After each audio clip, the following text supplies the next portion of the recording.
So if you notice yourself still hitting your shoulder, two things. One thing that can be helpful when you're doing the twist, because I noticed for myself when I started, and I've seen a lot of students do this, when they're doing the twist, I'm not sure the best way to show you this. When they're doing the twist, they sometimes curl, and in the process of curling, while they twisted, they accidentally are sticking out their butt a little bit, and it's subtle.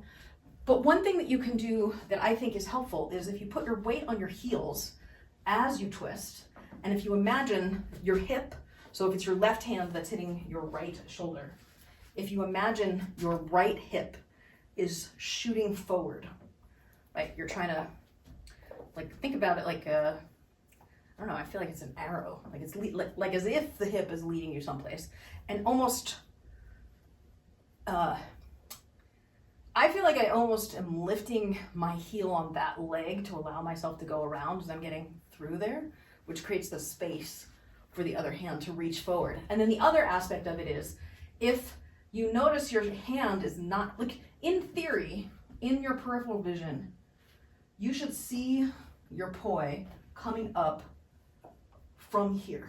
If you're not seeing your poi head coming up over your arm from here, you're not far enough forward.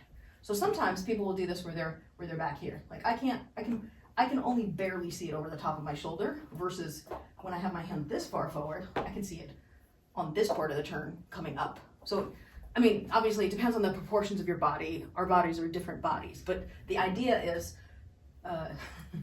get your hand deeper. When you cross over and you're slipping it in the slot, go deeper with the hand, and that can help you avoid the shoulder altogether. So those two things I think help. Actually, I guess I said three things. Put your weight in your heels, point your hip forward as you're rotating, and then reach deeper with the crossing hand. I'm gonna face this way now so that you can see all of the pieces together. If we start it where, okay, your left hand is up top, because you said that was the easier place to start. So your left hand up top, right hand down low, like this, and then bring them both to the home position. It is in split time. Bring it to the home positions with both. Then you're gonna switch and you're gonna swivel so that your left hand can go behind the back and the right hand can go up top. And I am struggling to keep a good split time here, but I think in flow it's easier to do personally. Then go back home, then bring the left one up and the right one low. And then they both go back home and bring the right one up and the left one low, and they go back home. Now, bring your left one up and your right one low. Now we're gonna switch the home position. So you're gonna bring your right one up and your left one down. And then you're gonna bring your right one down and your left one up. And then your left one down and your right one up. And then your right one down and your left one up. And then if you lost it, you can start again. So get in your split time, bring your left one up, bring your right one down, and 5, 6, 7, 8, and switch, and 5 and 6 and 7, 8, and switch, and 5 and 6 and 7, 8, and switch, 5 and 6 and 7, 8, and switch, and 5 and 6 and 7, 8, and switch, 5, 6, 7, 8, and switch, 5 and 6 and 7, 8, switch, 5, 6, 7, 8, switch, and then bring it down. Let's start again. Oh, I was doing something less complicated. You just did the whole move where you took out the resting in the middle, right? So I was having you go 5, 6, 7, 8, switch, 5, 6, 7, 8, switch. But then you just went for it. 5, 6, 7, 8, switch, then switch back. 5, 6, 7, 8, switch, and switch back. You just went for it. And then you just started going for it. We should do two different sets of drills here. We should do the part where the left one is up, the right one is down, and then we'll do one full cycle where we switch, then switch again, then 5, 6, 7, 8, switch and switch, 5, 6, 7, 8, switch and switch, 5, 6, 7, 8, switch and switch, 5, 6, 7, 8, switch and switch, 5, 6, 7, 8, switch and switch, 5, 6, 7, 8. Let's do it on the other side. So right arm up, left arm down. And we'll do that. So it's the same drill, only we're starting with the right on top rather than the left on top. So 5, 6, 7, 8, switch, switch back.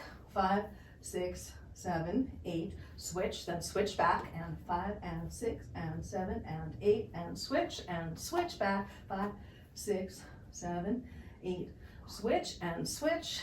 5, 6, 7, 8 and switch 5 and 6 and 7 and 8, switch 5, 6, 7, 8 and switch, and then keep switching if you can. Way back at the beginning of this lesson, I said, you're familiar with the Meltdown, I think, which is this guy. And then what we're, yes, so what this is a side plane Meltdown. And then what you can do is, with the hand that's going across the front, is gradually raise it up or lower it down. So if you're comfortable down here, but you're not comfortable up here, right? So if you're struggling with this, but you can do this, start down here, and then gradually, when you're going in front, bring the hand up higher and higher, as I'm doing right now, until you can get it up, over, or behind the head in some tracer-esque fashion, if that's what you prefer. That's stylization though. Take your hands like this, drop your poi, and then we're gonna try and not engage the hands. So we're ignoring the hands.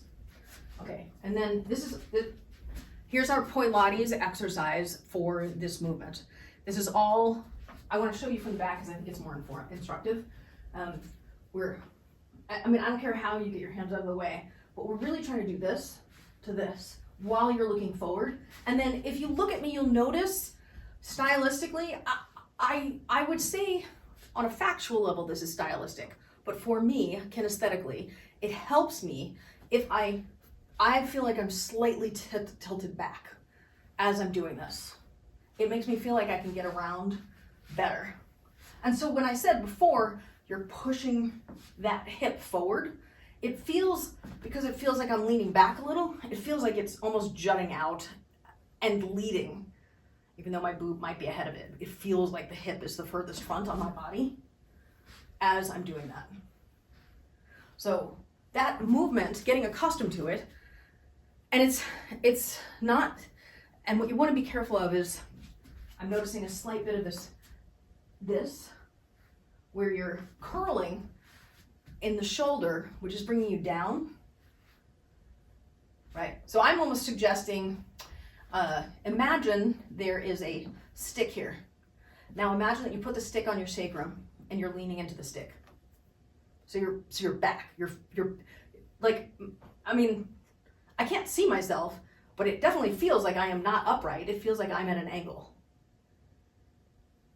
So I think the angle of the back there is relevant because then you're twisting around that point.